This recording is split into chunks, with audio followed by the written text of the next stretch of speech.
Question আছে আৰু এটা ৰিকুৱেষ্ট আছে প্ৰথম কুৱেশ্যনটো হৈছে ৰাহুল ডেকা মই এটা পোষ্ট এটা মই পঢ়িব ধৰিছিলোঁ বিচাৰিছোঁ তেওঁ 20 তাৰিখে তেওঁ ৰাতি 10:24 তেওঁ এটা ফেচবুকত পোষ্ট কৰিছে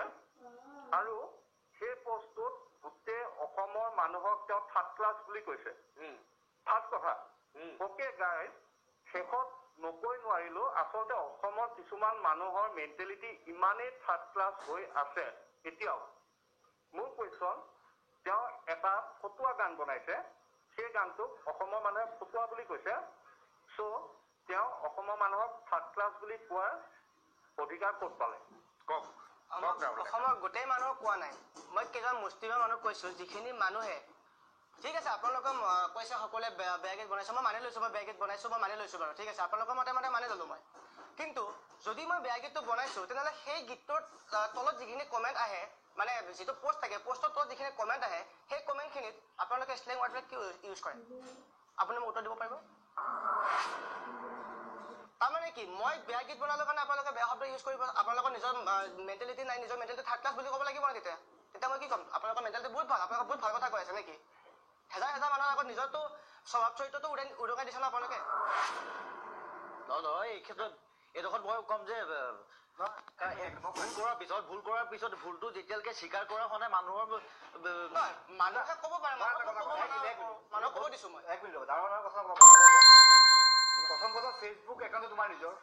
মোৰ ফেচবুক একাউণ্টত 400-500 ফ্ৰেণ্ড আছে মোক কোনো মানুহজনে কথা ক'ব সাহ নকৰে বিকজ মই কেতিয়াও তোমাৰ বেয়া কাম কৰা নাই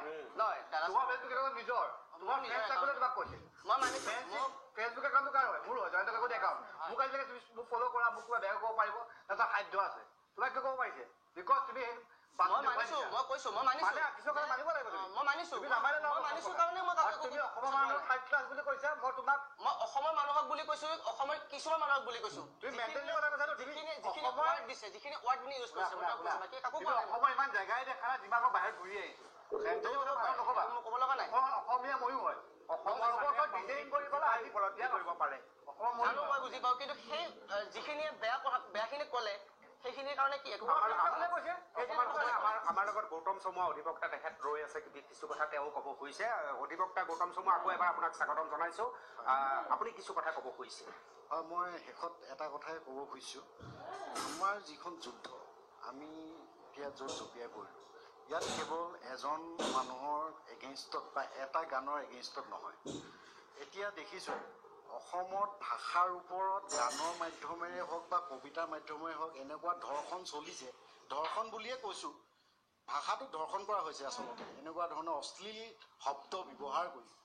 যৌনতা আৰু অশ্লীলতা দুটা বেলেগ বস্তু এতিয়া অশ্লীলতা সীমা পাৰ হৈছে গতিকে এইবোৰ বন্ধ কৰিব এটা উপযুক্ত সময় আহিলে আৰু এতিয়াই যদি বন্ধ নহয় ভৱিষ্যত প্ৰজন্ম ধ্বংস হ'ব গতিকে আমি ভাবিছোঁ যে অকল এটা কেছতে আমি ক্ষান্ত থাকিলে নহ'ব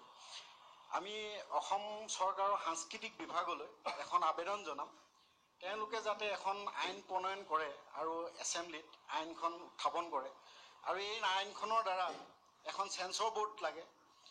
য'ত নেকি গান চিনেমা কবিতা এই সাহিত্য জগতখনত যিবিলাক অশ্লীল কাৰ্যকলাপ চলিছে সেইবিলাক বন্ধ হ'ব লাগে তাৰ বাবে এখন আইন প্ৰণয়ন অতি জৰুৰী আমি আশা কৰিম পৰিৱৰ্তনকামী এখন চৰকাৰ পাইছোঁ আমি তেওঁলোকে আমাক সহযোগ কৰিব অসমৰ মানুহৰ যিহেতু সাহিত্য সভা উপযুক্ত প্লেটফৰ্ম আছিলে এই ভাষাৰ ওপৰত ধৰ্ষণ হোৱা কাণ্ডটো বিৰোধিতা কৰিবলৈ যিখন উত্তম মাধ্যম আছিলে উত্তম প্লেটফৰ্ম আছিলে অসম সাহিত্য সভা তেওঁলোকৰ নিজৰ অৱস্থাই তথৈবচ মই তাত আৰু কথা ক'ব নাযাওঁ কিন্তু আমি এতিয়া অসম চৰকাৰক এখন আইনৰ বাবে আমি যাম আৰু যদি তেওঁলোকে আইনখন লৈ নাহে তেতিয়াহ'লে আমি আৰু উচ্চ ন্যায়ালয়ত ৰাজহুৱা স্বাৰ্থ জড়িত গোচৰ দিয়াৰ বাদে আৰু আমাৰ হাতত অন্যথা একো উপায় নাথাকিব বিষয়টোৰ পৰা কোনো কাৰণত আঁতৰি নাযায় গৌতম চমুৱা যিহেতু জাতীয় দায়বদ্ধতাৰ কথা লাগি থাকিব হয় মই এইটো কৈ দিছোঁ মই এই বিষয়টোত যিটো ধৰিলোঁ এইটোৰ পৰা মই আঁতৰি নাযাওঁ কাৰণ মই অসমীয়া মোৰ ল'ৰা ছোৱালীও কাইলৈ অসমীয়াই হ'ব কাইলৈ পৰহিলৈ মই মৰি যাম মোৰ সংগু পংগু মোৰ পত্নী মৰি যাব মই মৰি যাম কিন্তু মোৰ ল'ৰা ছোৱালী থাকি যাব নাতিপুতি থাকি যাব তেওঁলোকৰ কাৰণে মই এখন বেয়া সমাজ থৈ পেলাই যোৱাটো মোক পাপে চুব এইটো মোৰ কাম মই নিশ্চয় আমি আপোনাৰ লগত আছোঁ ধন্যবাদ আচ্ছা অধিবক্তা হিচাপে এটা কথা আপোনাৰ পৰা জানিব খুজিম আপুনি এজাহাৰ দিয়াৰ কথাটোৰ পৰা আঁতৰি আহি যদি এজন অধিবক্তা হিচাপে আপোনাৰ পৰা জানিব খুজিম যে এই ধৰণৰ ঘটনাবিলাকত শাস্তি কেনেধৰণৰ হ'ব পাৰে? যিকেইটা ছেকশ্যনৰ আণ্ডাৰত তেওঁ আজি যিখন আমি এজাহাৰ দিলোঁ, যিকেইটা ধাৰা অধীনত আমাৰ FIR-খন ৰেজিষ্টাৰ হ'ল, তাৰে এটা নন ভেলিউবল ছেকশ্যন আছে য'ত নেকি পানিছমেণ্ট 5 বছৰলৈকে হ'ব পাৰে আৰু 7 বছৰলৈকে হ'ব পাৰে, লগতে জৰিমনাও আছে। এতিয়া কথাটো হ'ল পুলিচে তদন্ত কৰি এই গোটেই বিষয়টো এটা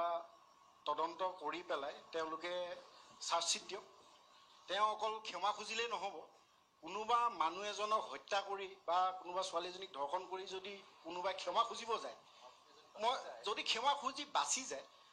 মই এইটো বেয়া কাম কৰিলোঁ দেই ৰাইজ, মোক আৰু ক্ষমা কৰি দিয়ক, সেইটোৱে শেষ কথা নহয়। উপযুক্ত এটা দৃষ্টান্তমূলক শাস্তি হ'ব লাগে যাতে ভৱিষ্যতে আৰু এজন কোনো এনেকুৱা ধৰণৰ কাম কৰিবলৈ আগবাঢ়ি আহিবলৈ সাহস নকৰে,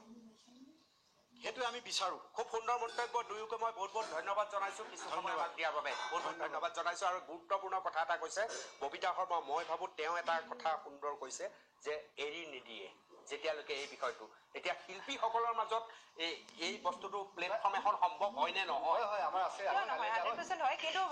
এই আজি বেয়া লাগিছে কি এই ৰাহুল ওলাবই নালাগিছিলে, আগৰ ৰাহুল